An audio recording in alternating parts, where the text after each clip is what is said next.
ॐ शुक्लाम्भरधरं विष्णुं शशिवर्णं चतुर्भुजं प्रसन्नवदनं ध्यायेत् सर्वविघ्नोपशान्तये। ॐ सहना भवतु सहनौ भुनक्तु सह वीर्यं करभावहै तेजस्विनावधीतमस्तु मा विद्विषावहै। ॐ शान्तिः शान्तिः शान्तिः। अगजानन पद्मार्कं गजाननमहर्निशम् अनेकदन्तं भक्तानाम् एकदन्तमुपास्महे। श्रीमहागणपतये नमः। गुरवे सर्वलोकानां विषजे भवरोगिणां निधये सर्वविद्यानां श्रीदक्षिणामूर्तये नमः। अस्मद्गुरुचरणारविन्दाभ्यां नमः। वसुदेवसुतं देवं कंसचाणूरमर्दनं देवकी परमानन्दं कृष्णं वन्दे जगद्गुरुम्। ज्ञानानन्दमयं देवं निर्मलस्फटिकाकृतिम् आधारं सर्वविद्यानां श्रीहयग्रीवमुपास्महे। श्रीहयग्रीवमूर्तये नमः। सरस्वती नमस्तुभ्यं वरदे कामरूपिणि विद्यारम्भं करिष्यामि सिद्धिर्भवतु मे सदा। श्रीमहासरस्वत्यै नमः। उमाकोमलहस्ताब्जसम्भावितललाटकं हिरण्यकुण्डलं वन्दे कुमारं पुष्करस्रजम्। வெற்றிவேல் முருகனுக்கு ஹரஹரோஹரா. லோகவீரியம் மகாபூஜ்யம் சர்வரக்ஷாகரம் விபும் பார்வதி ஹிருதயானந்தம் சாஸ்தாரம் பிரணமாம்யகம். சுவாமியே சரணமையப்பா. வாகர்த்தாபிவ சம்பிருக்தௌ வாகர்த்த பிரதிபத்தயே ஜகதः பிதரௌ வந்தே பார்வதி பரமேஸ்வரௌ. ஸ்ரீ பார்வதி பரமேஸ்வராभ्यां நமः. कोमलं कूजयन् वेणुं श्यामलोऽयं कुमारकः वेदवेद्यं परब्रह्मा तस्मै श्रीगुरवे नमः। अस्मद्गुरुचरणारविन्दाभ्यां नमः। श्रीकृष्ण गोविन्द हरे मुरारे श्रीनाथ नारायण वासुदेव। श्रीकृष्ण गोविन्द हरे मुरारे श्रीनाथ नारायण वासुदेव। श्रीकृष्ण गोविन्द हरे मुरारे श्रीनाथ नारायण वासुदेव। पीताम्बरं करविराजितचक्रशङ्खकौमोदकी सरसिजं करुणासमुद्रं राधासहायम् अतिसुन्दरमन्दहासं वातालयेशम् अनिशं हृदि भावयामि। कृष्णो रक्षतु मां चराचरगुरुः कृष्णं नमस्ये सदा। कृष्णेनैव सुरक्षितोऽहमसकृत् कृष्णाय दत्तं मनः। कृष्णादेव समुद्भवो मम विभो कृष्णस्य दासोऽस्म्यहम्। कृष्णे भक्तिरचञ्चलास्तु भगवन् हे कृष्ण तुभ्यं नमः। श्रीगुरुवायूरप्पा शरणं नम्राणां सन्निधत्ते सततमपि पुरस्तैरणभ्यर्थितानपि आर्तान् कामानजस्रं वितरति परमानन्दसान्द्रां गतिं च।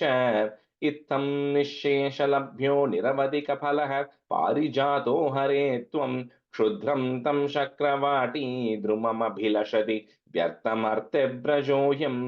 श्रीगुरुवायूरप्पा शरणं श्रीभट्टपादम् अनिशं हृदि भावयामि। वंशी विभूषितकरात् नवनीरदाभात् पीताम्बरात् अरुणबिम्बफलादरोष्टात् पूर्णेन्दुसुन्दरमुखात् अरविन्दनेत्रात् कृष्णात् परं किमपि तत्त्वमहं न जाने। കൈരണ്ടും കുപ്പി ഞാൻ വീണ്ടുമീരക്കുന്നു നിരജലോചന നിന്നോടായി. ഇതിനു മഞ്ഞനെ കുമ്പീടേണ്ട തോറു രീതിയിൽ നീ എന്നെ പാലിക്കെന്നായി. കൃഷ്ണ ഹരേ ജയ കൃഷ്ണ ഹരേ ജയ കൃഷ്ണ ഹരേ ജയ കൃഷ്ണ ഹരേ. Good morning, everyone. Into the class. Okay, so we'll do a quick review of 62. Maybe Vijaya, can you do? I'm sorry, yeah, Vijaya, can you do 62? Okay. And Srividya, can you do half of Pandila? I'll do the first half. Yeah. Okay. Okay. Okay. Dasakam 62.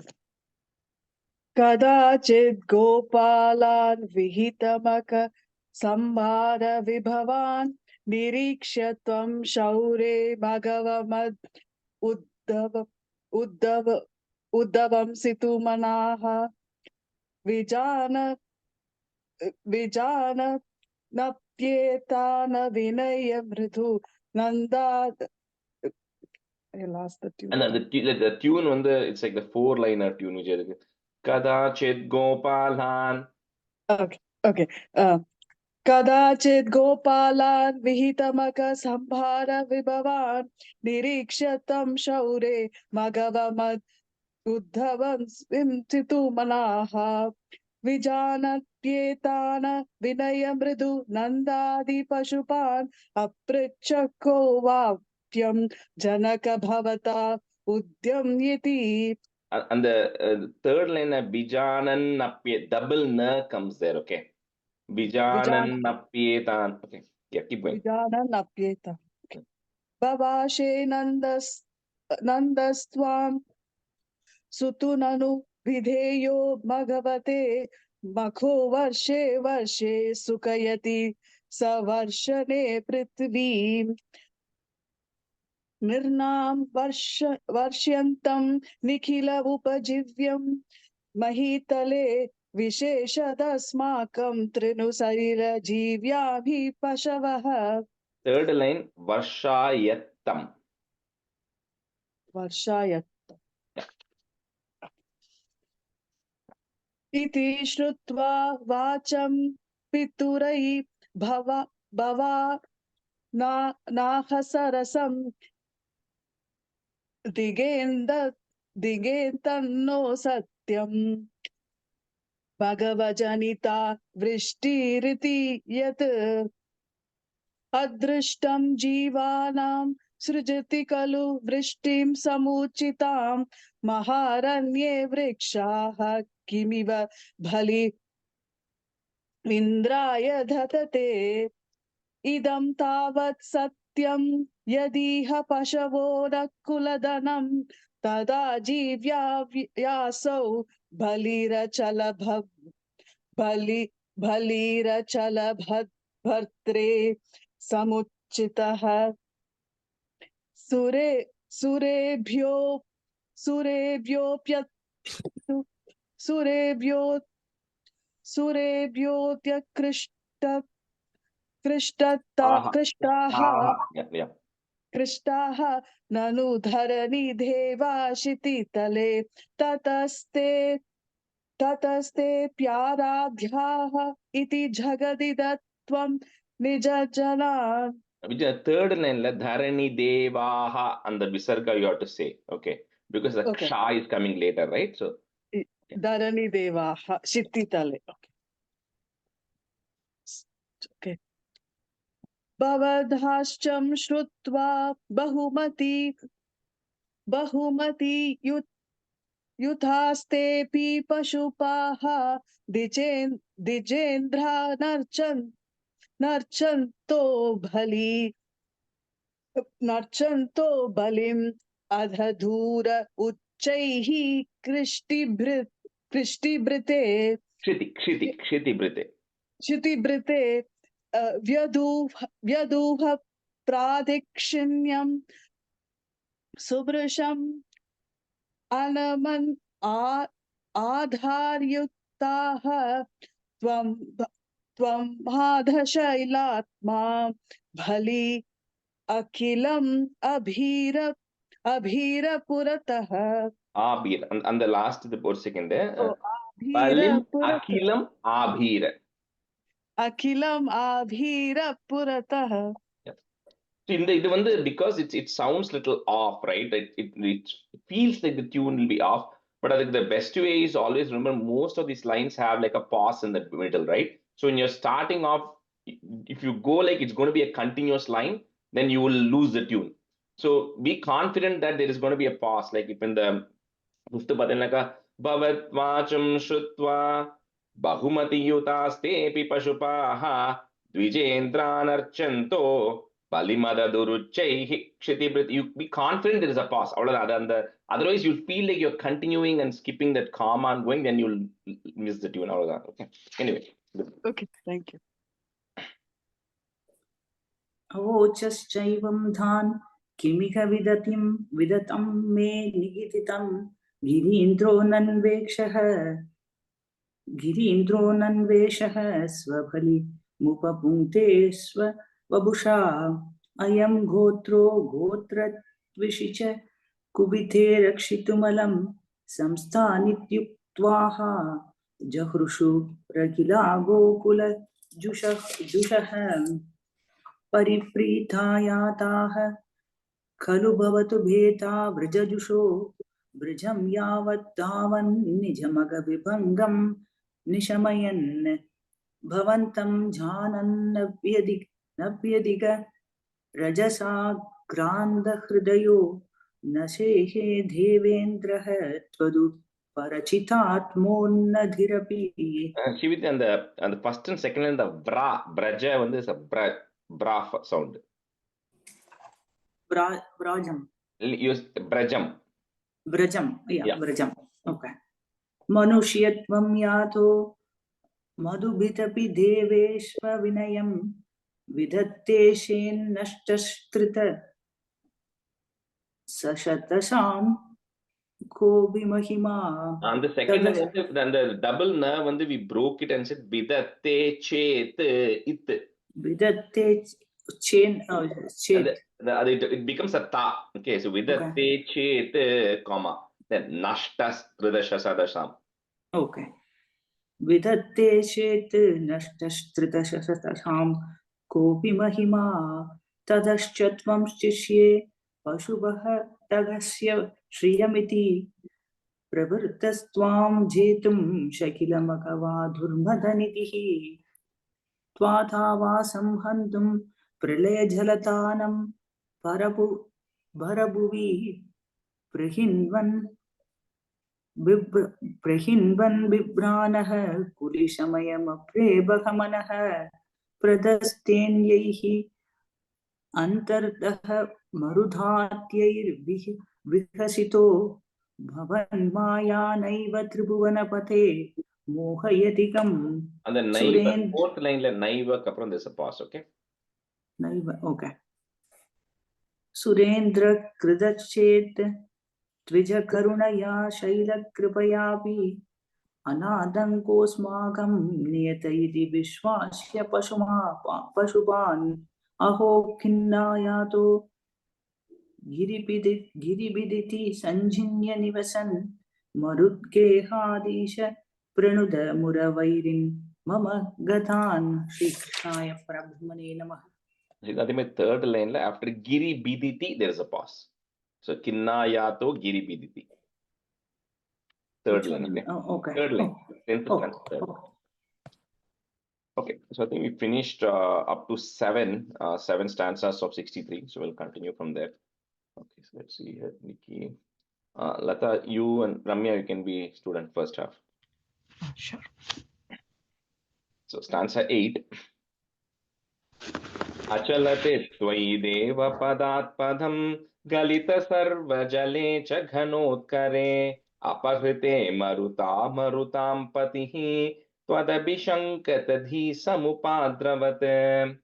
So last time we saw how Krishna then lifted the Govardhana mountain, and we saw how the rain started pouring heavily, and Krishna lifted the Govardhana mountain. He was standing cross-legged. He was he was holding it with his left hand with the tip of his pinky finger, and everybody had assembled. Then he was casually caressing the calves and playing with the calves and talking to his friends, talking to all the Braja boys and girls there. So then Indra, when he saw that this was happening, he says, what an arrogance to this boy that he's now trying to lift it with his single hand, with his pinky finger, and then holding it. So with that, Divasa Sattaka Varsham, we saw in the 7th stanza that it started raining for 7 continuous days. Now, Indra was thinking, when you hold something for a really long time, at some point, it starts becoming heavy. So that's what he continuously did for 7 days. However, it says in the stanza 8, he said, achalati. Chalam is to move. Achala means not moving even a little. So you didn't even move your step a little bit. You just remained in the same spot, Krishna, and then you kept holding the mountain for all that 7 days when it was raining, without changing your position, without eating anything, without drinking anything. You just stood there like a saptahamari. You were just standing there, right, not doing anything. And finally, at that point, when 7 days passed. Then finally, all the clouds got exhausted of the water, right? So the rain finally came to an end. Rain stopped, and the clouds started drifting away, right? So all of that started, and Indra also started becoming very, puzzled as to and scared also, saying that if this boy who's coming there can withhold this for 7 days, he says my own position is at risk. That's the worry that Indra was beginning to have. So achalati tvai deva padat padam, comma, galita sarva jale cha ghanotkare apakrite maruta marutam patihi. So put a visarga at the end of that line, comma. Next line, that is goes away. So it becomes twadabhishankita. It's twadabhishankita, but you can say it together. Twadabhishankita dhihi, put a is these, samupadravat. Achalate tvai deva padat padam galita sarva jale cha ghanotkare apahrite maruta marutam patihi twadabhishankita dhi samupadravat. अचलति त्वयि देवपदात् पदं गलितसर्वजले च घनोत्करे अपहृते मरुता मरुतां पतिः त्वदभिशङ्कितदिसमुपाद्रवत् अचलति त्वयि देवपदात् पदं गलितसर्वजले च घनोत्करे अपहृते मरुता मरुतां पतिः त्वदभिशङ्कितदिसमुपाद्रवत् अचलति त्वयि देवपदात् पदं गलितसर्वजले च घनोत्करे अपहते मरुता मरुतां पतिः त्वदभिशङ्कितदिसमुपाद्रवत् अचलति त्वयि देवपदात् पदं गलितसर्वजले च घनोत्करे अपहते मरुता मरुतां पतिः त्वदभिशङ्कितदिसमुपाद्रवत्. That's a nice. शममुपेयुषि वर्षभरे तथा पशुपधेनुकुले च विनिर्गते भुवि विभो समुपाहितभूधरः प्रमुदितैः पशुपैः परिरेभिषे. So finally, when the rain stopped, so the rain stopped, all the wind also stopped, the clouds then started drifting because the wind also had stopped, the clouds had all started moving away, and sun came out, right? So all the rain finally came to an end. So Krishna then tells everybody, you know what? All Braja people, you don't have to worry anymore, right? All the rain has come to a stop. Even the water which had accumulated there, all the rising water also started subsiding. She says everything is now over. Indra won't do anything anymore. So you can take all your cows, whatever possessions you had bought in, right, to be under the Govardhana mountain. He says you all can now go back home, right? And then so everybody felt so happy, saying for 7 days, we had absolutely no worries, right? Krishna helped us out. So each one has a different kind of relationship with Krishna, right? So some of them, he's a 7-year-old boy. So some of them went and hugged him, kissed him. Some of them, thanked him. And then there are some people who realize, he's actually a great person. Some of them worshipped him. They bow down to him. So whatever they felt, they started doing that to Krishna. And finally, they started heading back home now. So Shamam Upeyushi Varshabhare Tada, comma, Pashupa Dhenu Kule cha Vinirgate Bhuvi Vibo Samupahita Bhudaraha, comma, Pramuditaihi, put a F, Pashupaihi, put a F again, Parirebishe. Shamamupeयुषि वर्षभरे तथा पशुपधेनुकुले च विनिर्गते भुवि विभो समुपाहितभूधरः प्रमुदितैः पशुपैः परिरेभिषे. सममुपेयुषि वर्षभरे तदा पशुपदेनुकुले च विनिर्गते भुवि विभो समुपाहितभूधरः प्रमुदितैः पशुपैः परिरेभिषे. सममुपेयुषि वर्षभरे तदा पशुपदेनुकुले च विनिर्गते भुवि विभो समुपाहितभूधरः प्रमुदितैः पशुपैः परिरेभिषे. शम उपेयुषि वर्षभरे तदा पशुपधेनुकुले च विनिर्गते भुवि विभो समुपाहित भूधरः प्रमुदितैः पशुपैः परिरिबिषे परिरेबिषे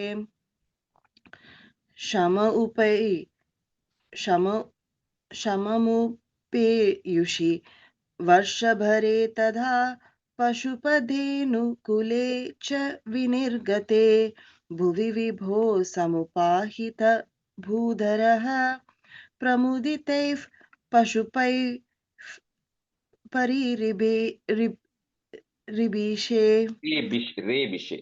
रेबिषे Consultant.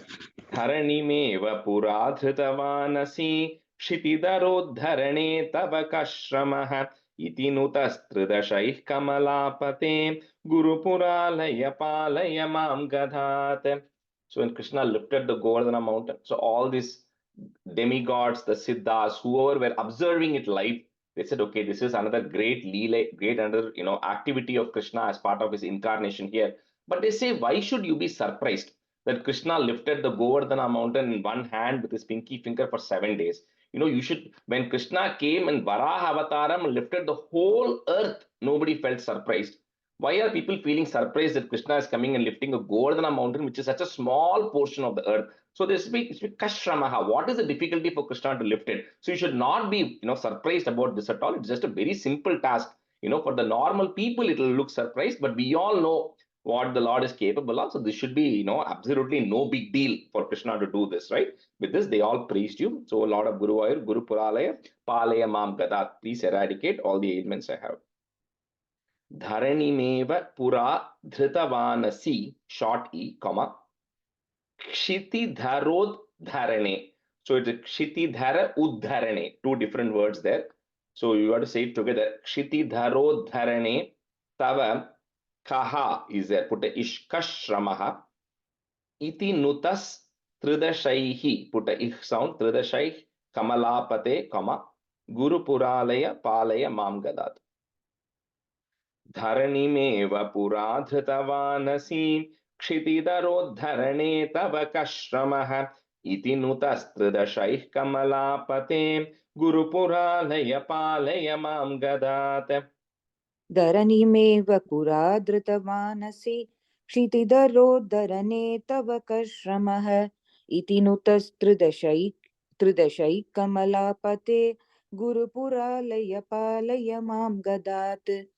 धरणिमेव पुरा धृतवानसि क्षितिधरोद्धरणे तव कश्रमः इति नुतस्त्रिदशैः कमलापते गुरुपुरालय पालय मां गदात्.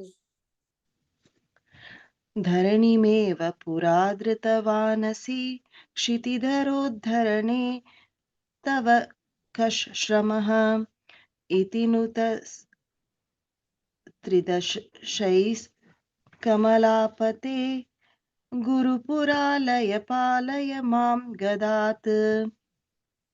धरणिमेव पुरा धृतवानसि क्षितिधरोद्धरणे तव कश्रमः इति नुतस्त्रिदशैः कमलापते गुरुपुरालय पालय मां गदात्. I mean, the third line, Tridashaihi, anga vandu ha sound comes. Tridashaih, H. Tridashai. Oh, Yeah. ha, okay, sorry. Shri Krishnaya Parabrahmane Namaha. And complete.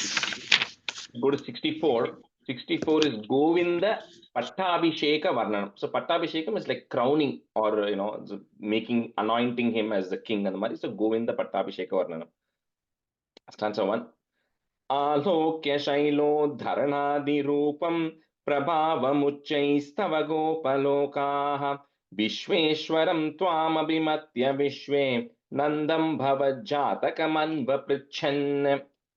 So when the people, the Gopas saw that Krishna was able to lift this for 7 days, then they were unable to understand how is it possible. And they say this boy is really performing such incredible tasks which is impossible for a human to perform. then in that case, why is he taking birth among us common people like cowherds, right? Why has he taken birth here? And it doesn't make sense. And very playfully, he's doing all these things. So they all approach Nandagopa and they go to, Nandagopa, and then they say, you know what? We need to really know Bhava Jatakam. They start asking about this, about you, Krishna, about your Jatakam. They're saying, you have to tell us the truth. You know something that we don't know. Because when this boy was a baby, Putana came, nothing happened, Putana died. Then you have Sakatasura, all these people, Trinavarta came. Then the two trees were there, Yamalarjuna trees were there. Then Bakasura, Vatsasura. Then we saw him dancing on Kalia. Now we saw him lifting Govardhana mountain. So there is something that you have not told us about him. So you please tell us, who is this boy actually? Why is he there amongst us, right? So Alokya Shailodharanadi Rupam. Again, you can't break it because it's Shaila Uddharana and all that. So Shailodharanadi Rupam, comma. Prabhavam Uchais Tava Gopa Lokaha Vishweshwaram Tvam Abhimatya Vishwe, comma. Nandam Bhavaj Jatakam Anvaprichan. If you want to break it, that ma Jatakam Anvaprichan. Alokya Shailo Dharanadi Rupam Prabhavamuchaistav Gopalokaha Vishweshwaram Tvam Abhimatya Vishwe Nandam Bhavaj Jatakam Anvaprichan. आलोक्य शैलोद्धरनादिरूपं प्रभावमुच्चैस्तव गोपलोकाः विश्वेश्वरं त्वामभिमत्य विश्वे नन्दं भवज्जातकमन्वपृच्छन् आलोक्य शैलोद्धरनादिरूपं प्रभावमुच्चैस्तव गोपलोकाः विश्वेश्वरं त्वामभिमत्य विश्वे नन्दं भवज्जातकमन्वपृच्छन् आलोक्य शैलोद्धरणादिरूपं प्रभावम् उच्चैस्त्व गोपलोकाः विश्वेश्वरं त्वामभिमत्य विश्वे नन्दं भवज्जातकम् अन्वपृच्छन् आलोक्य शैलोद्धरणादिरूपं प्रभावमुच्चैस्तव गोपलोकाः विश्वेश्वरं त्वां भिमत्य विश्वे नन्दं भवज्जातकम् अन्वपृच्छन्. That's true. Gargodito nirgadito nijaya vargayata tena tava prabhavaha purvadikastvai anuraga esham aitishtatavad bahumana bharaha. So this is the time where Nandagopa, goes and tells to all the Vraja people what he heard from Gargamuni. He says, you know what? When I heard this from Gargamuni saying that your son Krishna, he has taken many births before. He has come several times before. He has Sahasranam Nova, if you remember that 44th Dashakam. He has thousands of names, right? And he has some great qualities. And like we discussed then, he says he has come here because it's a blessing for all of you. To bless all of you, Krishna has decided to take birth amongst all of you. And this person who's there, his whole goal is to make sure you all are absolutely fine. Any problems you have, he's going to come in and he's going to step in and clear it for you. And he talks about all the greatness of Krishna that Gargamuni had said, and saying that he stopped short. If you remember, Gargamuni just stopped short of saying he's Narayana himself. He just did not say that. He said he has all those qualities, he has all those greatness. For anybody who's praying to him does good, he does good things to him. Anybody who opposes him, he's going to get crushed. So he kind of talks about all the greatness of Krishna. He reveals it to the Gopas. See, Nandagopa also doesn't know that this is the Lord himself who has taken an incarnation. He just thinks it's a great blessing that he's got a prodigy, right, who has come, who has got all these great powers. That's how Nandagopa thinks. So he also shares the same thing with the Gopa people. And because of that, when somebody comes and says, this is a very great person, right, our respect for them also goes up. So automatically, the love that the Gopas had towards Krishna also changed into respect they started having for him, saying that, he's probably a great God's blessed figure, who has come here amongst us. So Gargodito Nirgadito Nijaya, put a plus, Vargaya Tatena Tava Prabhavaha Purvadikas Tvayanuraga Esham, and then put, so that my that is there, we'll just break it up. So Esham, and then put a plus. Aidishta, you can break it that way. Esham Aidishta Tavat Bahumana Baraha. Bahumana Rajesh, means, we can't. Sorry, go ahead. Sorry. சொல்லுங்க. ஏஷாம் மைதிஷ்ட சொல்லக்கூடாதா? Break பண்ணி தான் Yeah, சொல்றேன். because அது வந்து, first of all, those are two different words. Second, when you're saying joining those two lines, right, that ends up being the middle. So you will Okay. not, if you can say it together, you can, but I think you mostly will not be able to do it because it comes in the middle of the line anyways. Okay. Okay, but yeah, Esham Aidishta is one word. It's, you can say it together, but it's actually two words, Esham and Aidishta. Okay. Tavat Bahumana Bharaha. Gargodito Nirgadito Nijaya Vargaya Tatena Tava Prabhavaha Purvadikastvayyanuraga Esham Aidishta Tavat Bahumana Bharaha. गर्गोदितो निर्गदितो निजाय वर्गाय तातेन तव प्रभावः पूर्वादिकस्त्वय्यनुराग येषाम् ऐदिष्ट तावद् बहुमानभारः गर्गोदितो निर्गदितो निजाय वर्गाय तातेन तव प्रभावः पूर्वादिकस्त्वय्यनुराग येषाम् ऐदिष्ट तावद् बहुमानभारः. In the first Tavat Tatena Tava Prabhavaha, when you are ending that, I think you're slightly changing the landing tune. Anga. Okay. The second line was not lining up, but that's okay. गर्गोदितो निर्गतितो निजाय वर्गाय तातेन तव प्रभावः पूर्वादिकस्त्वय्यनुराग एषाम् ऐदिष्ट तावद् बहुमानभारः गर्गोदितो निर्गतितो निजाय वर्गाय तातेन तव प्रभावः पूर्वादिकस्त्वय्यनुराग एषाम् ऐदिष्ट तावद् बहुमानभारः. ततो वमानोदित तत्त्वबोधः सुरादिराजः सह दिव्यगव्या उपेत्य तुष्टावसनष्टगर्वः स्पृष्ट्वा पदाब्जं मणिमौलिना ते. So that's happening in the Vraja. They all realize Krishna is great. They start seeking his blessings. Now we'll go to Indra. So after this incident happened, so Indra is now put in a tough spot, right? Because he thought he's going to teach Krishna and the Vraja people a lesson. And now he's getting insulted, right? Because he had to retreat. So he was actually, plus he also realized his mistake. So he was, first of all, ashamed that what a stupid thing I'm doing, right? I tried to question probably an incarnation of the Lord without, I lost my mind by trying to do this. So he was also feeling very ashamed. So he didn't know what to do. So he goes to his boss, right? He goes to Brahma and says, I committed a big crime. I tried to question Krishna who is there. I don't know what to do. What do you suggest? So Brahma says, there's nothing. The only option you have is you have to go to Krishna itself and surrender to him, right? And then, so when, if you want to, like a university says, you have done a great job and they want to praise somebody, what can the university do? The university can't make that person the president of the country. The university can only do what is within its power. They'll give them a doctorate degree or they'll appoint him as a dean or something, what they are capable of, right? So Brahma says, what do you have? You are Indra, you are the king of the gods.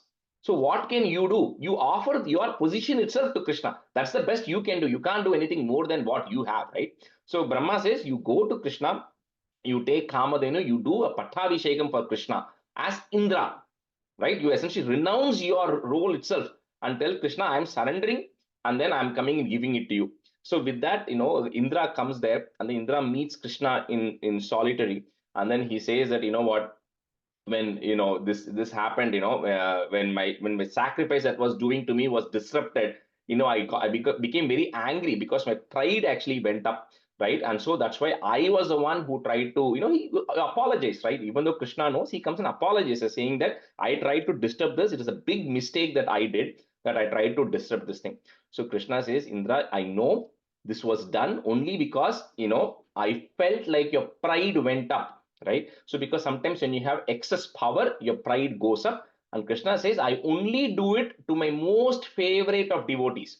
So he says, do not get worried. He says, when when you get a lot of things, then people tend to forget who I am. And we all do, right? When things go extremely well, we never have time, right? We all know we are all so busy, we never get to pray, we don't get to do our things. So Krishna says the punishment that comes is because I love you so much, I bring you down to a point where you now have no option but to come back to me, because that's when everybody tends to remember who I am, which is what I did. So otherwise Indra wouldn't have come and seen Krishna here, right? So he says, I brought people, I bring them down only because I truly want them to remember who I am all the time, which is what I did to you as well. So anyway, so Krishna then explains that to Indra, and Indra apologizes. So tato avamanodita. So tato avamanodita. So remember that way. Tato avamanodita tattva bodha, comma. Suradi rajaha, put is Suradi rajas saha divya gavya upetya tushtava sa nashta garvaha, comma. Sprishtva padabjam mani maulinate. So he comes and surrenders. Surrendering means you take your crown, whatever you're wearing, and put it on the feet of the other person. So completely he surrenders to Krishna here. ततो वमानोदित तत्त्वबोधः सुराधिराजः सह दिव्यगव्या उपेत्य तुष्टावसनष्टगर्वः स्पृष्ट्वा पदाब्जं मणिमौलिना ते. ततो वमानोदिततत्त्वबोधः सुरादिराजः सह दिव्यगव्या उपेत्य तुष्टावसनष्टगर्वः स्पृष्ट्वा पदाब्जं मणिमौलिना ते. ततो वमानोदिततत्त्वबोधः सुरादिराजः सह दिव्यगव्या उपेत्य तुष्टावसनष्टगर्वः स्पृष्ट्वा पदाब्जं मणिमौलिना ते. ततो अवमानोदित तत्त्वबोधः सुरादिराजः सह दिव्यगव्या अपेत्य तुष्टाव स नष्टगर्वः स्पृष्ट्वा पदाब्जं मणिमौलिनाते. Ramya, and the third upetya tushtava. उपेत्य तुष्ट. ततो मानोदित तत्त्वबोधः सुरादिराजः सह दिव्यगव्या उपेत्य तुष्टाव स नष्टगर्वः स्पृष्ट्वा पदाब्जं मणिमौलिना ते. ராஜேஷ், இங்க அந்த தத்துவபோதக அப்படிங்கிற அந்த வேர்டு, அது மட்டும் என்ன மீனிங்? அது அந்த word See, tattva bodha is like the realizing the truth, the tattvam. Oh, okay, so okay. essentially, Indra who realized the truth about who you are. Okay, realization of truth. Okay, Yeah. okay, perfect. Stanza 4. Sneha snutaistvam surabhih payobhih govindanamankitam abhyashinchate airavato divya ganga pato bhirindropi chajata harshah. So because Indra also had gotten Kamadhenu there, so which is whatever you want, the cow that gives that. So Indra also came with, they came with every lot of people came. Indra was accompanied by a lot of people at the time, the demigods and everybody. And they said, they also said, we also went to Brahma, and Brahma told us about the purpose of your incarnation, what you are doing here. And so you are here to eradicate all the evil on earth, right? And then we want to now make you Indra, right? That's what, like I said, so you can only give what you have to offer, right? So he says, so what Indra does is Indra surrenders, and they do a pattabhishekam for Krishna there. So which means Kamadhenu is now the milk which is coming out of Kamadhenu directly, it does an abhishekam to Krishna there. And then Airavatha, which is the elephant of King of Indra, brought the heavenly Ganges. See, all these rivers that we have named, Ganges, Ganga, Yamuna, which we have in earth, are actually there in the godly world also, in the other planets also. The names which are given to these rivers on earth is a replica of the names which are already there. Okay, so and then anyway, so the Airavata then got the Ganga water, Divya Ganga, and then it does Abhishekam for Krishna, right? And let me just see if this yeah, and then with that they then give the name of Govinda to Krishna. I'll explain what the meaning of that is in the next stanza. So anyway, so they do the Abhishekam and do the Pattabhishekam for Krishna there. Sneha snutais tvam surabihi, put a F, surabif payobihi. So there's a, put a visarga comma, payobihi. Next one, next word, Govinda, there is a ir that goes away. So Govinda namankitam abhyashinchat. You can break at that ma. Namankitam abhyashinchat. Airavato divya ganga, put a plus, patobhir indropi cha jata harshah. स्नेहस्नुतैस्त्वां सुरभिः पयोभिः गोविन्दनामाङ्कितमभ्यषिञ्चत् ऐरावतोपाहृतदिव्यगङ्गा पातोभिरिन्द्रोऽपि च जातहर्षः. स्नेहस्नुतैस्त्वां सुरभिः पयोभिः गोविन्द नामाङ्कितमभ्यषिञ्चत् ऐरावतोपाहृतदिव्यगङ्गा पातोभिरिन्द्रोऽपि च जातहर्षः.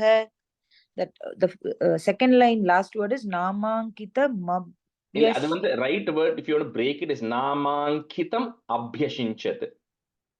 Okay, namankitam abhyashinchat. If I join it, shinchat. Okay. स्नेहस्नुतैस्त्वां सुरभिः पयोभिः गोविन्द नामाङ्कितम् अभ्यषिञ्चत् ऐरावतोपाहृतदिव्यगङ्गा पातोभिरिन्द्रोऽपि च जातहर्षः. स्नेहस्नुतैस्त्वां सुरभिः पयोभिः गोविन्दनामाङ्कितम् अभ्यषिञ्चत्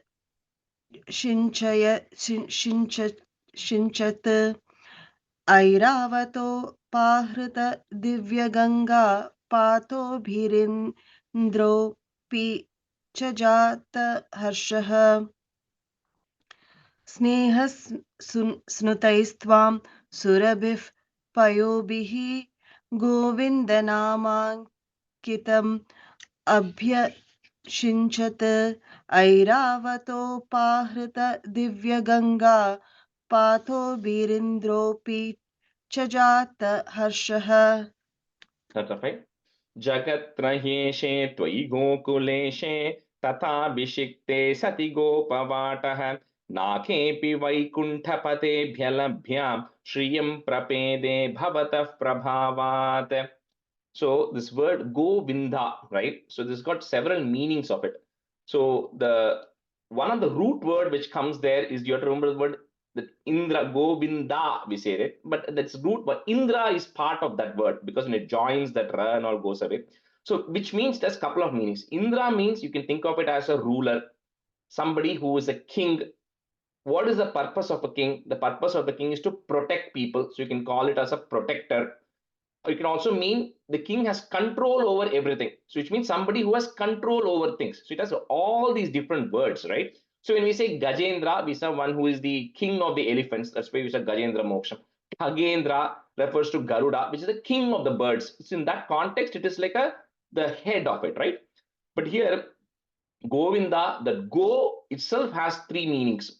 One, you could very loosely say it is cows, right? So Govinda means one who is a protector of the cows, one who takes care of cows, right? That's the simplest meaning, which is what Krishna does. He's a cowherd, so he's protecting the cows. So one who protects the cows.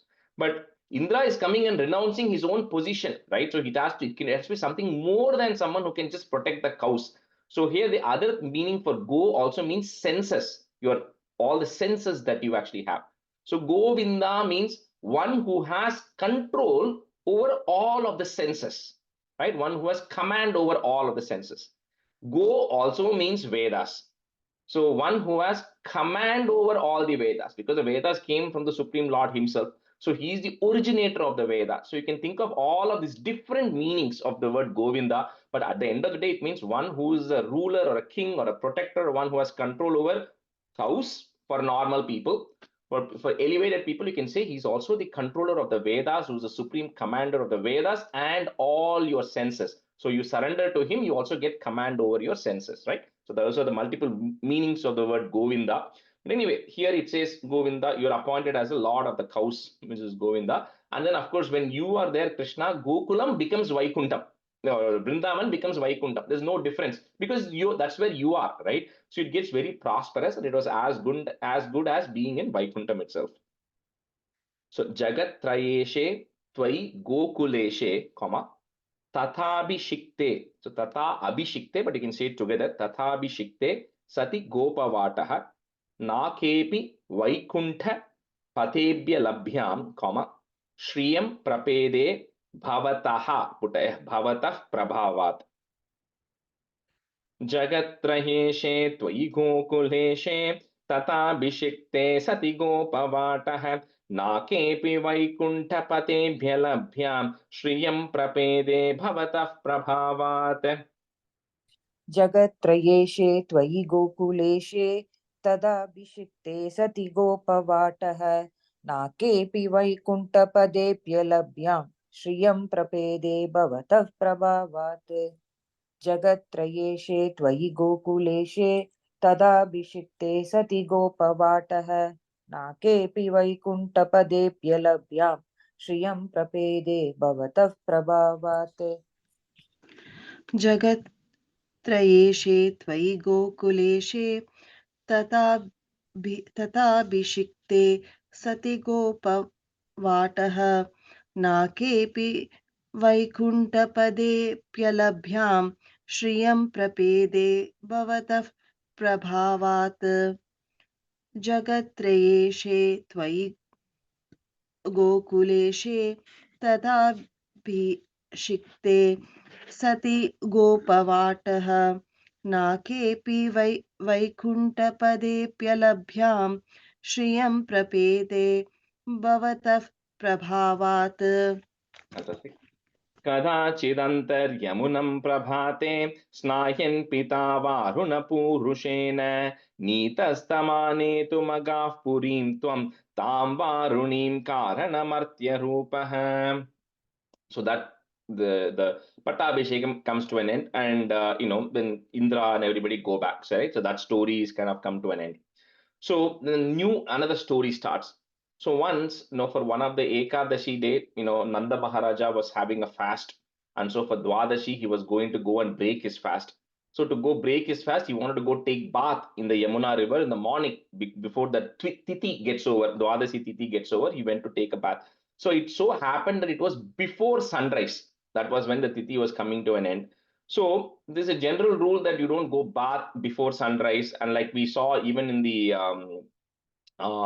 when the Gopikas were enjoying on the last day of the Katyayani Vratam, where they were there without clothes, right? So there are certain rules of how you cannot take bath. Anyway, he had gone to the river very early in the morning.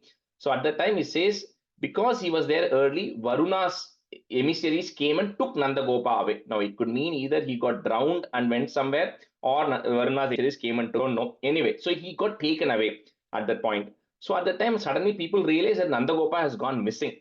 So of course they go and tell Krishna, saying Nandagopa himself has gone missing. We know he went to take bath in the Yamuna river early in the morning. So at that time, you, Krishna, decide, okay, now it's time for you to go meet Varuna. So you already met Indra in this chapter. Now you'll also go meet Varuna. So you go to Varuna Lokam to go meet Varuna as well, to bring Nandagopa back.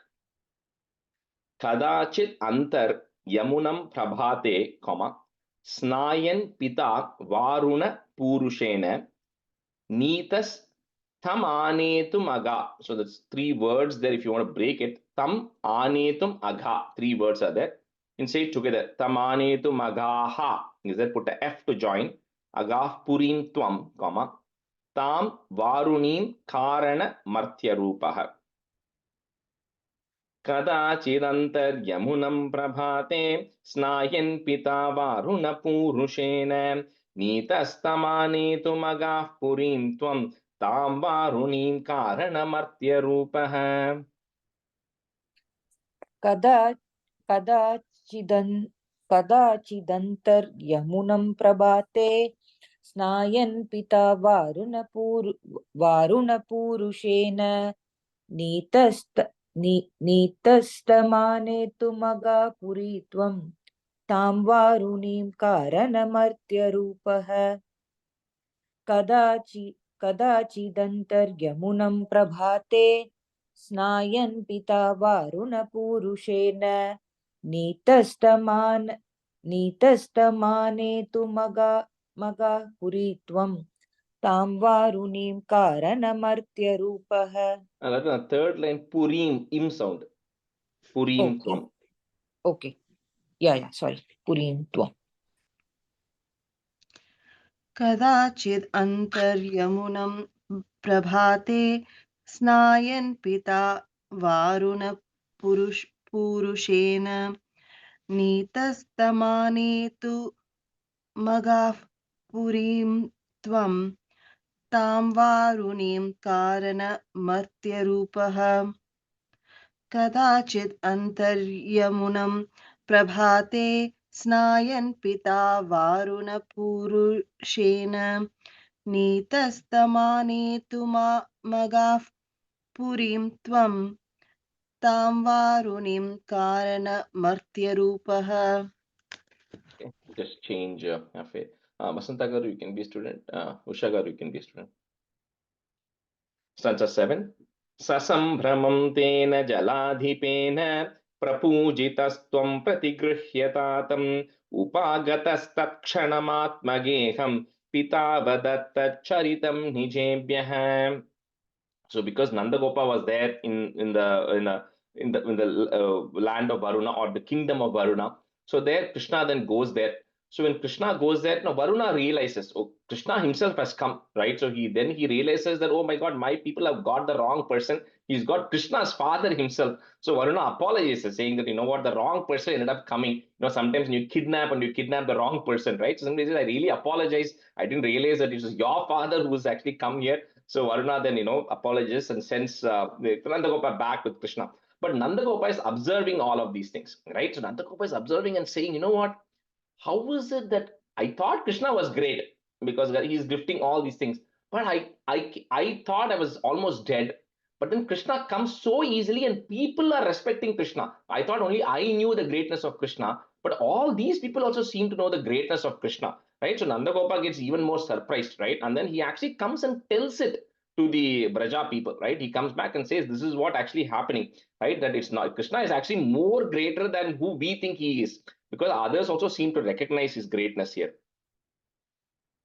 Sasambhramam tena jaladipena, prapujitastvam pratigriह्य tatam upagatas tat kshanam atma geham. If you want to break it, tat kshanam atma geham, pitavadattach.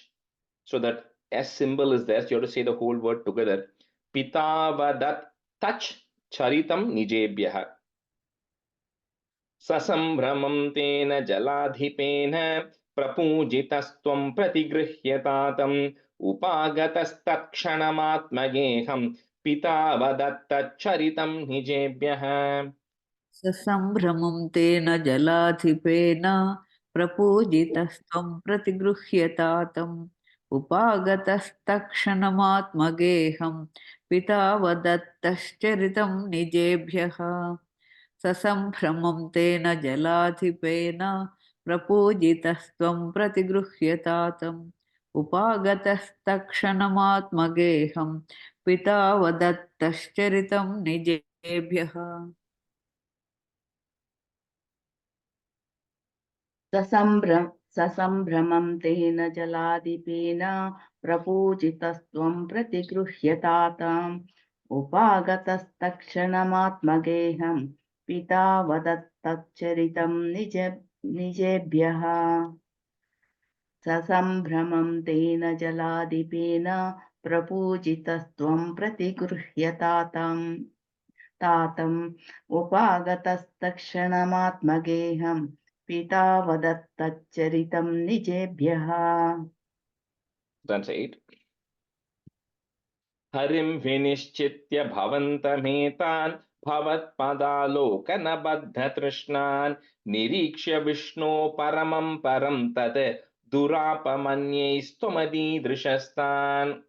So when Nandagopa comes and tells that, you know what, he's bigger than what we can comprehend, right? So then the people of Braja start realizing that you are probably a great incarnation of the Lord. They still don't understand that you are the Lord himself, but they understand that you're probably some big incarnation of the Lord. And so then automatically the respect goes up, right? So see, when if you want to show somebody how great you are, you can't just outright come and say who you are. Then they, first of all, they will not trust you, they will not believe you, and they will also not be able to comprehend that, right? You have to gradually keep doing. So that's what Krishna was doing. He's doing all these leelas. They thought, oh, Krishna is great, he's a protector. Then at various points, and Nandagopa comes and says, this is what Garga Muni is saying. Then he gives Nandagopa an experience. So he's saying, personally, I am also experiencing it. So finally, you realize, Krishna, that the time has come to show them who you actually are. So you gradually post, right? So the interesting part of that is, I'll tell you one another incident, right? So like, so when even here, Krishna Avataram is in the middle, right? So if Bhattatripad is writing about Krishna, he's in Guruvayur, is writing about Krishna. Why didn't he start off with Krishna Avataram at the first? Because he's writing all about Krishna. He could have written 100 Dashakams about Krishna, right? If he wanted. Similarly, in Bhagavatam also, when he's coming only in the Dashama Skandam. So Vyasa took up writing Bhagavatam only because he wanted to talk about the greatness of the Lord. So when somebody went and asked him, you are talking about the greatness of the Lord, but then you are talking about that Lord himself only in the Dashama Skandam, the 10th canto you're talking out of 12 cantos, although he gave 3,000 stanzas to it. He says, why is it that you're putting it there? Right? Why didn't you talk about it upfront itself?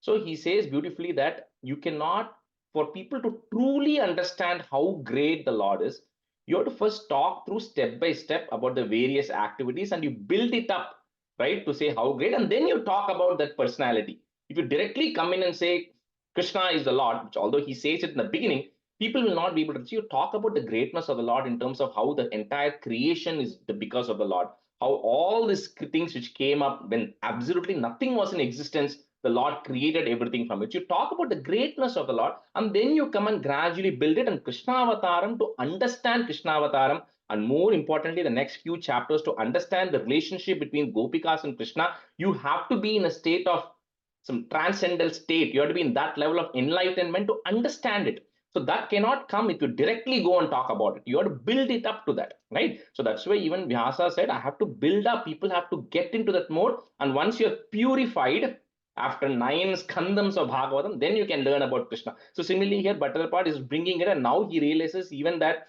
the Gopas have reached a state where I can show them who I am, right? So that's why he says, finally you say, Paramam Padam Tat. You finally show them your state, which we'll see in the next stanza. So Harim Vinishchitya Bhavantametan, comma, Bhavat Padalokana Baddha Trishnan Niriksha Vishnu Paramam Padam Tad, put a comma, Durapam Anyais, Tvam Adidrishastan, if you want to break it. Tvam Adidrishas, or you can say it together. Tvam Adidrishastan.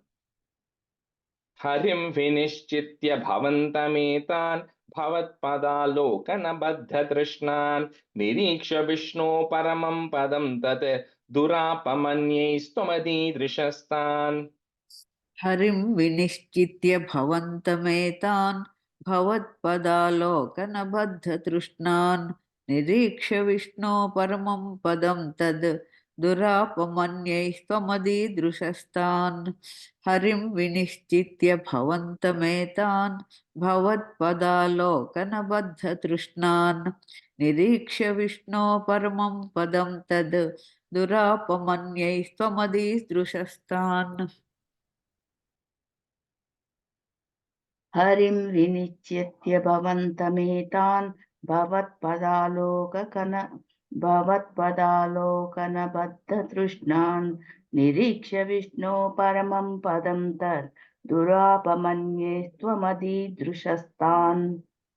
हरिं विनिश्चित्य भवन्तमेतान् भवत्पदालोकनबद्धतृष्णान् निरीक्ष्य विष्णो परमं पदं तत् निरीक्ष्य विष्णु परमं पदं तद् दुरापमन्ये त्वमदीदृशस्तान्.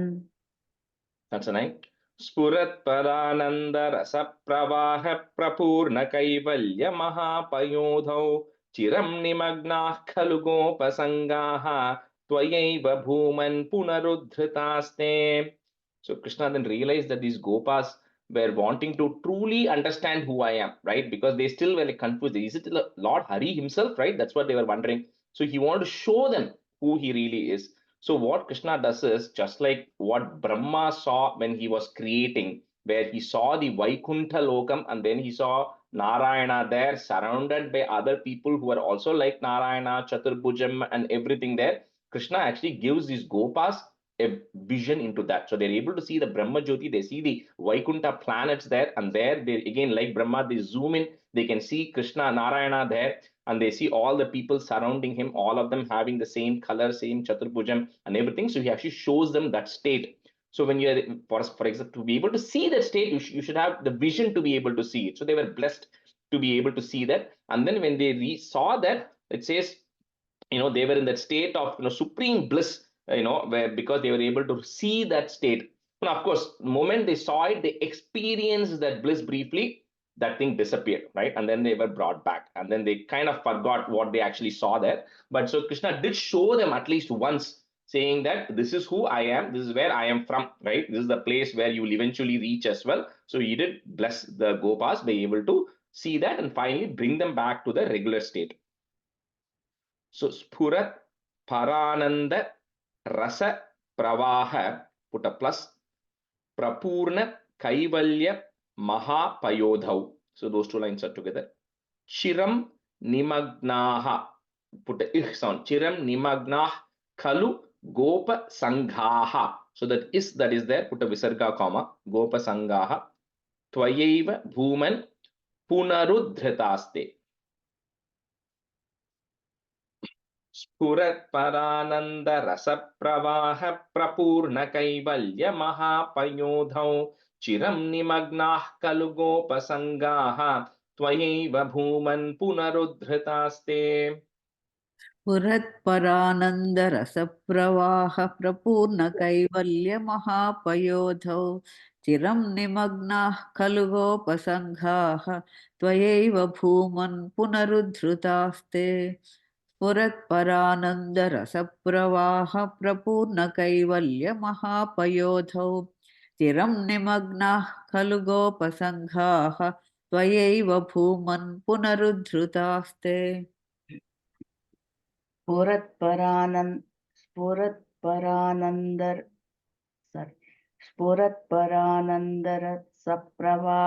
प्रपूर्णकैवल्यमहापयोधौ चिरं निमग्नाः खलु गोपसङ्घाः त्वयैव भूमन् पुनरुद्धृतास्ते.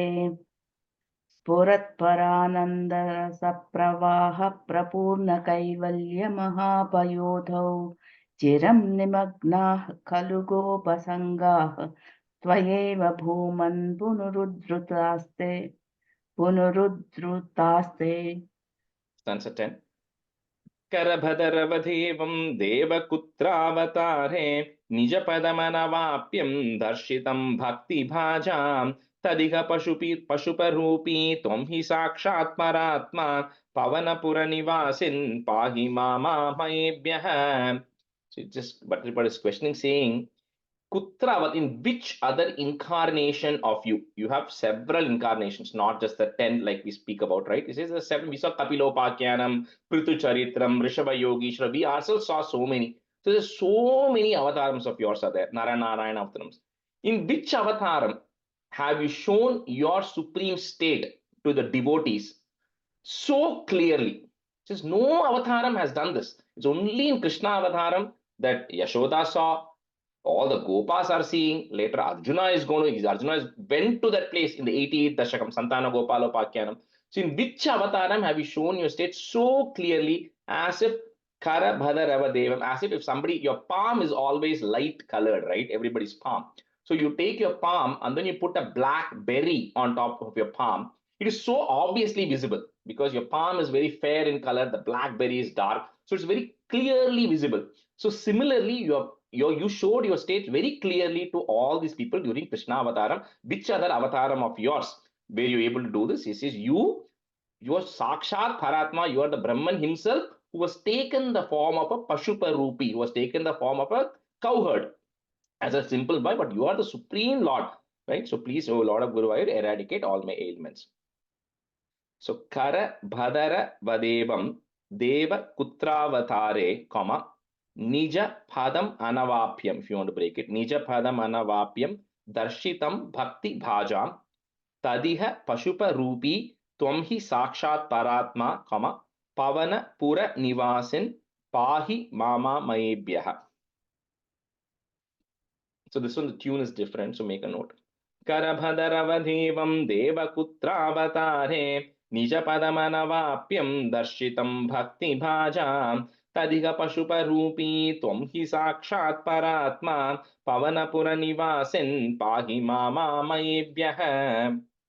करभदरवदेवं देवकुत्रावतारे निजपदमनवाप्यं दर्शितं भक्तिभाजां तदिह पशुपरूपी त्वं हि साक्षात् परात्मा पवनपुरनिवासिन् पाहि मामामयेभ्यः करभदरवदेवं देवकुत्रावतारे निजपदमनवाप्यं दर्शितं भक्तिभाजां तदिह पशुपरूपी त्वं हि साक्षात् परात्मा पवनपुरनिवासिन् पाहि मामामयेभ्यः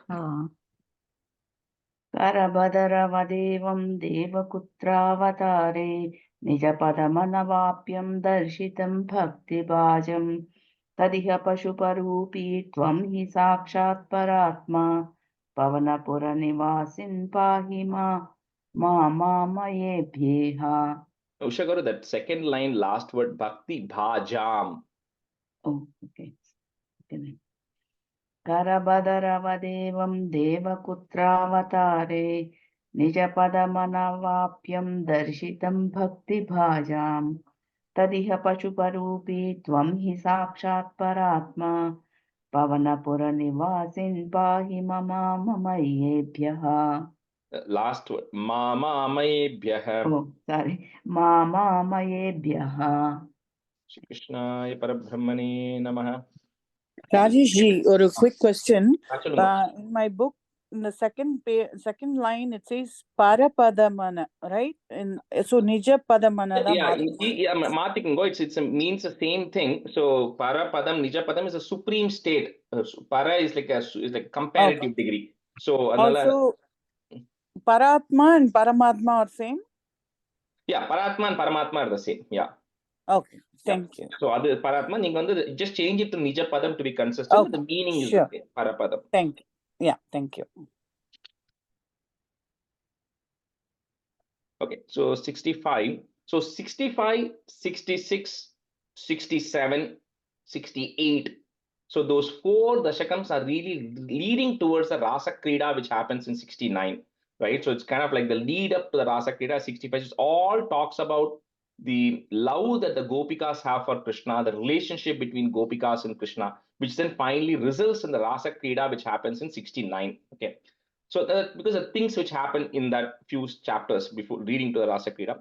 Anyway, I'm going to say the meaning of this only in the next class. I'll condense it and summarize it, but we will do a couple of stanzas today.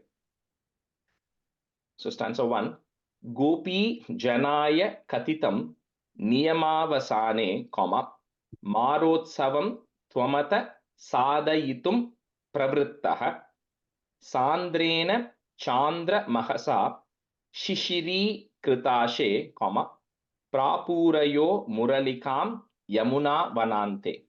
Rajesh, quickly, and the Dashakam, the title, Gopinam. Gopi Samagamana Varnanam, which is Gopis coming to Krishna. Gopi Samagamana Varnanam. Thank you. Okay.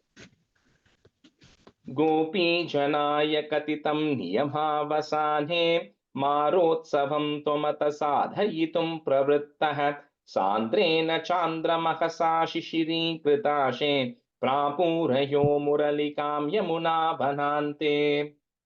गोपीजनाय कथितं नियमावसाने मारोत्सवं त्वमथ साधयितुं प्रवृत्तः सान्द्रेण चान्द्रमहसा शिशिरीकृतासे प्रापूरयो मुरलिकां यमुनावनां ते गोपीजनाय कथितं नियमावसाने मारोत्सवं त्वमथ साधयितुं प्रवृत्तः सान्द्रेण चान्द्रमहसा शिशिरीकृतासे प्रापूरयो मुरलिकां यमुनावनां ते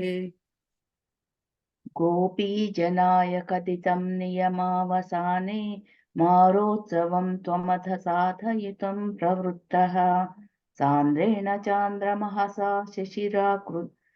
शिशिरीकृताशे प्रापूरयो मुरलिकां यमुनावनान्ते गोपीजनाय कथितं नियमावसाने मारोत्सवं त्वमथ साधयितुं प्रवृत्तः सान्द्रेण चान्द्रमहसा शिशिरीकृताशे प्रापूरयो मुरलिकां यमुनावनान्ते. That's it too. Sammurcha नाभिरुदित स्वर मण्डलाभिः सम्मूर्छयन्तम् अखिलं भुवनान्तरालं त्वद् वेणुनादम् उपकर्ण्य विभो तरुण्यः put a visarga comma there. Next line that is goes away. Tattadrisham kamapi chitta vimohamapuhu. सम्मूर्छनाभिरुदित स्वरमण्डलाभिः सम्मूर्छयन्तमखिलं भुवनान्तरालं त्वद्वेणुनादमुपकर्ण्य विभो तरुण्यः तत्तादृशं कमपि चित्तविमोहमापुः. सम्मूर्छनाभिरुदितस्वरमण्डलाभिः सम्मूर्छयन्तमखिलं भुवनान्तरालं त्वद्वेणुनादमुपकर्ण्य विभो तरुण्यः तत्तादृशं कमपि चित्तविमोहमापुः सम्मूर्छनाभिरुदितस्वरमण्डलाभिः सम्मूर्छयन्तमखिलं भुवनान्तरालं त्वद्वेणुनादमुपकर्ण्य विभो तरुण्यः तत्तादृशं कमपि चित्तविमोहमापुः सम्मूर्छनाभिरुदितस्वरमण्डलाभिः सम्मूर्छयन्तमखिलं भुवनान्तरालं त्वद्वेणुनादमुपकर्ण्य विभो तरुण्यः तत्तादृशं कमपि चित्तविमोहमापुः सम्मूर्छनाभिरुदितस्वरमण्डलाभिः सम्मूर्छयन्तमखिलं भुवनान्तरालं त्वद्वेणुनादमुपकर्ण्य विभो तरुण्यः तत्तादृशं कमपि चित्तविमोहमापुः. Stanza 3. ता गेह कृत्य निरतास् तनय प्रसक्ताः कान्तोपसेवन पराश्च सरोरुहाक्ष्यः सर्वं विसृज्य मुरली रव मोहितास्ते कान्तार देशमयि कान्त तनो समेताः. तागेह कृत्य निरतास्तनय प्रसक्ताः कान्तोपसेवन पराश्च सरोरुहाक्ष्यः सर्वं विसृज्य मुरलीरव मोहितास्ते कान्तारदेशमयि कान्ततनो समेताः. तागेह कृत्य निरतास्तनयप्रसक्ताः कान्तोपसेवनपराश्च सरोरुहाक्ष्यः सर्वं विसृज्य मुरलीरवमोहितास्ते कान्तारदेशमयि कान्ततनो समेताः तागेह कृत्य निरतास्तनयप्रसक्ताः कान्तोपसेवनपराश्च सरोरुहाक्ष्यः सर्वं विसृज्य मुरलीरवमोहितास्ते कान्तारदेशमयि कान्ततनो समेताः तागेह कृत्य निरतास्तनयप्रसक्ताः कान्तोपसेवनपराश्च सरोरुहक्ष्यः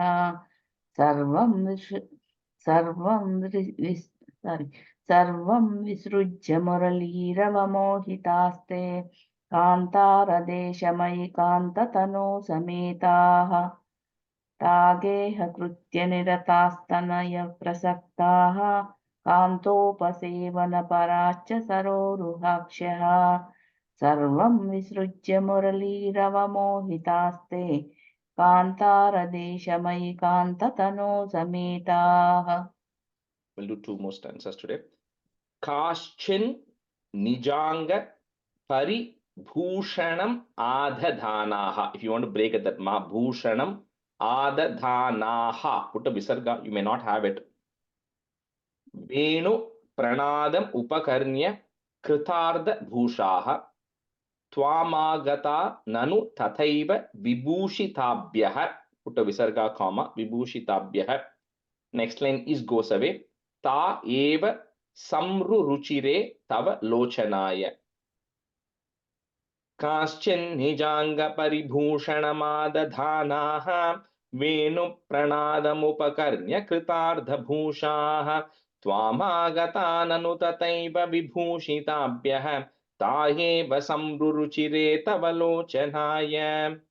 काश्चिन्निजाङ्गपरिभूषणमादधानाः वेणुप्रनादमुपकर्ण्यकृतार्धभूषाः वामागता ननु तथैव विभूषिताभ्यः ता एव संरुचिरे तव लोचनाय काश्चिन्निजाङ्गपरिभूषणमादधानाः वेणुप्रनादमुपकर्ण्यकृतार्थभूषाः वामागता ननु तथैव विभूषिताभ्यः ता एव संरुचिरे तव लोचनाय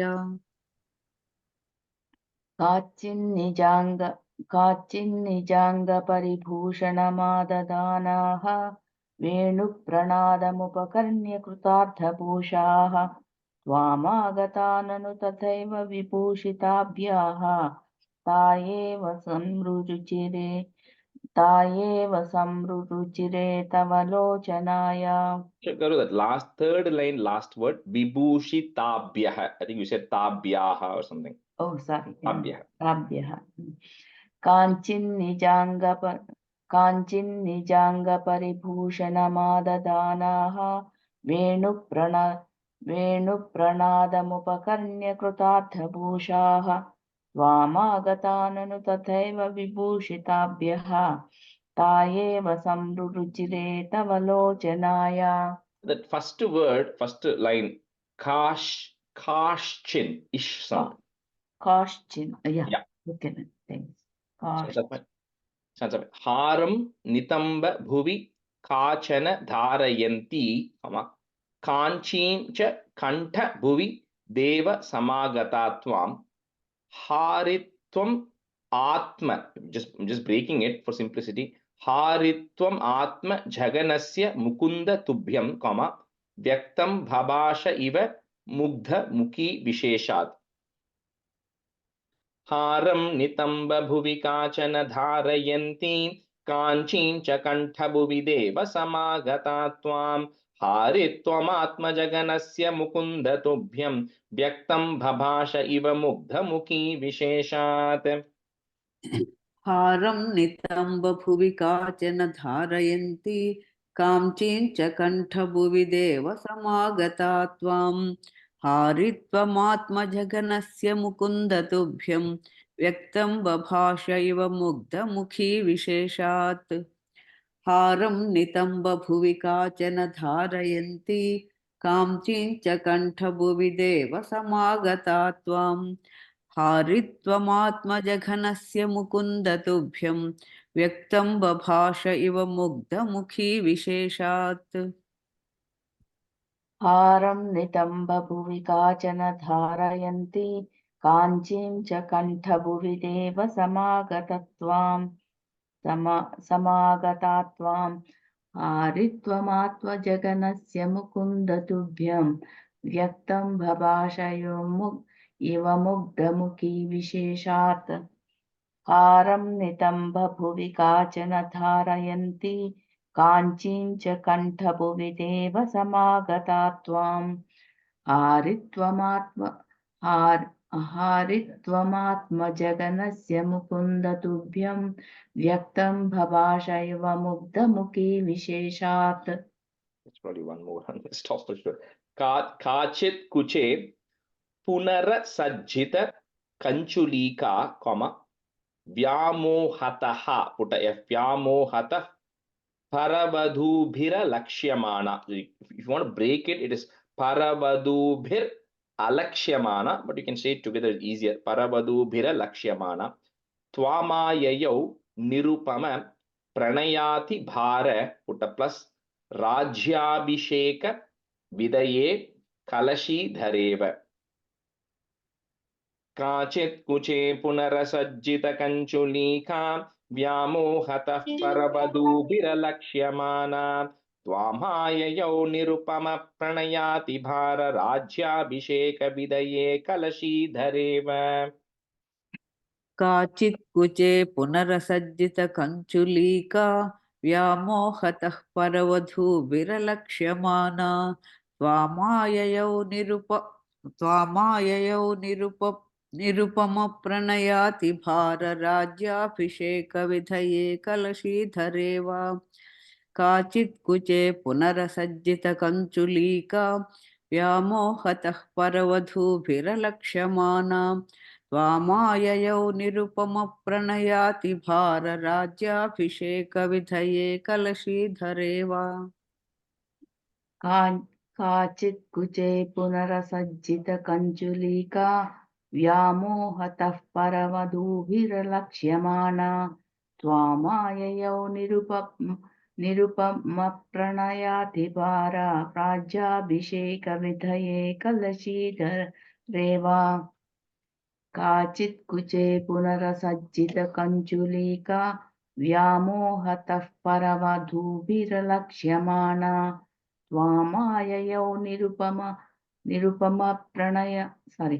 त्वामाययौ निरुपमप्रणयाति भारा राज्याभिषेकविधये कलशीधरेव. Shri Krishnaya Parabrahmane Namaha. End the class here today.